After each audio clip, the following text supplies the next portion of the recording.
darkness, subtlety, the beauty of imperfection. Elements to which author Jun'ichiro Tanizaki refers to as shadows in his 1933 work In Praise of Shadows.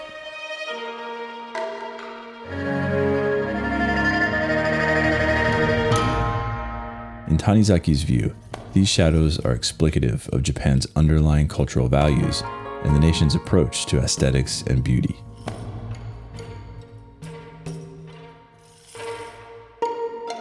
We Japanese tend to seek our satisfactions in whatever surroundings we happen to find ourselves, to content ourselves with things as they are, and so darkness causes us no discontent. We resign ourselves to it as inevitable. We will immerse ourselves in the darkness and there discover its own particular beauty.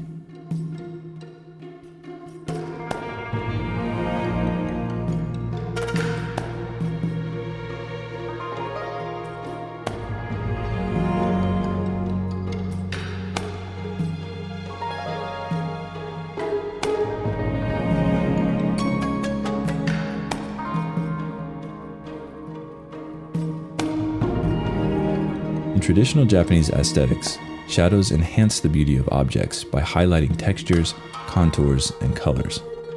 The use of shadows creates a sense of mystery and intrigue, drawing the viewer's attention to details that might otherwise go unnoticed. To Tanizaki, these details only become apparent in dim light, as shadows are cast across objects.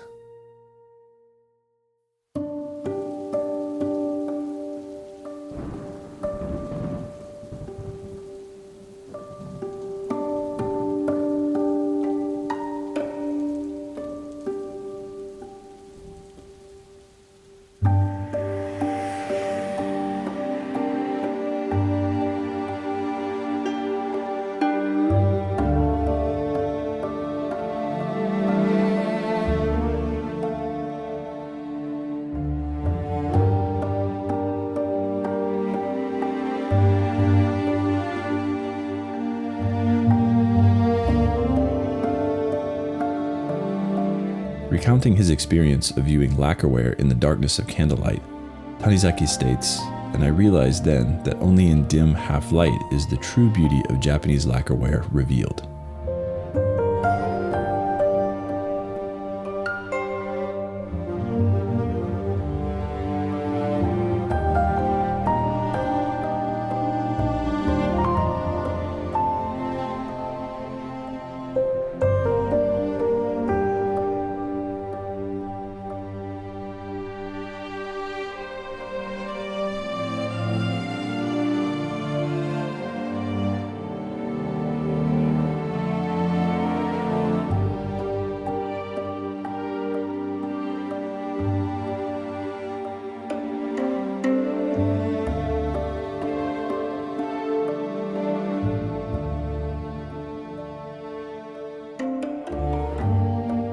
According to Tanizaki, art, architecture, and even the Japanese toilet are influenced by shadows.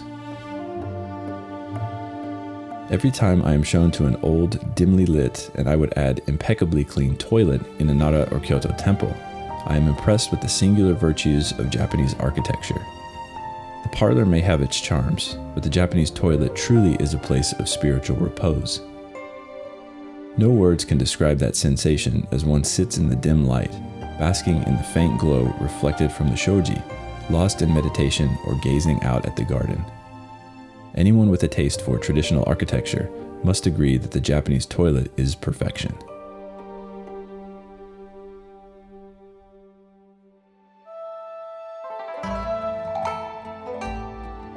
Perhaps one of the best representations of the power of shadows is the alcove or tokonoma, wherein scrolls, flowers, and bonsai are displayed.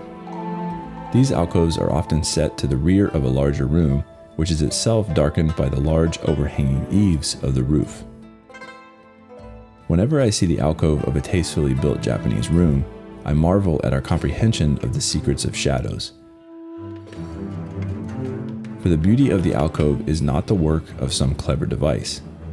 An empty space is marked off with plain wood and plain walls, so that the light drawn into it forms dim shadows within emptiness. There is nothing more. And yet, when we gaze into the darkness that gathers behind the crossbeam, around the flower vase, beneath the shelves, though we know perfectly well it is mere shadow, we are overcome with the feeling that in this small corner of the atmosphere, there reigns complete and utter silence. That here in the darkness, immutable tranquility holds sway. Were the shadows to be banished from its corners, the alcove would in that instant revert to mere void.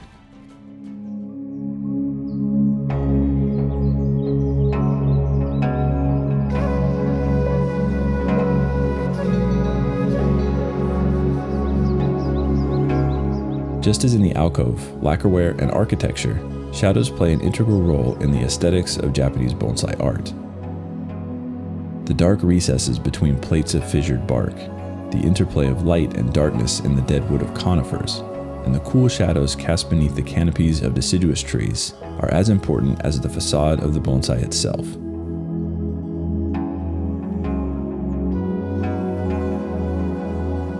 Deadwood is carved in such a way as to allow for the shadows to draw the viewer's eye to the deeper recesses of the trunk, and thus spark a curiosity in the viewer of the tree's past, of its story, perhaps hundreds of years in the making. Branches are wired and placed in such a manner as to cast shadows on less prominent but still important areas of the deadwood, creating a sense of mystery beneath the foliage.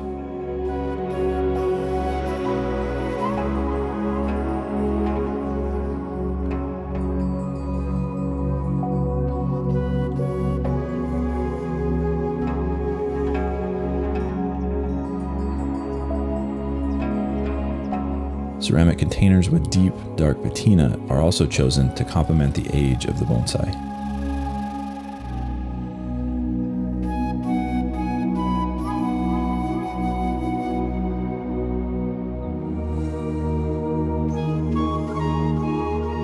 All too often in bonsai art, we speak of exposing and highlighting a tree's features, creating picture frames with foliage to draw the viewer's eye to some desirable aspect. Perhaps, though, what is more important is how the shadows beneath the canopy affect one's perception of the tree. The mystery of the tree's story revealed only as the sun shifts the shadows throughout the day.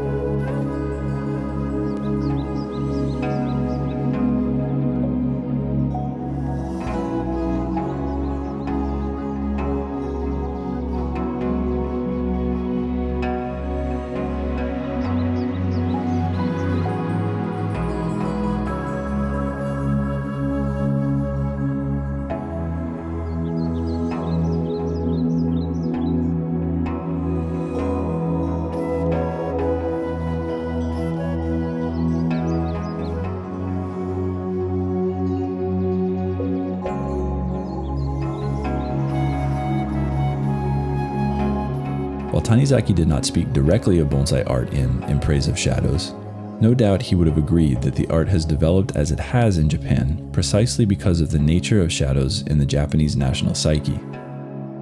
A lesson we should all seek to understand in creating these works of living art.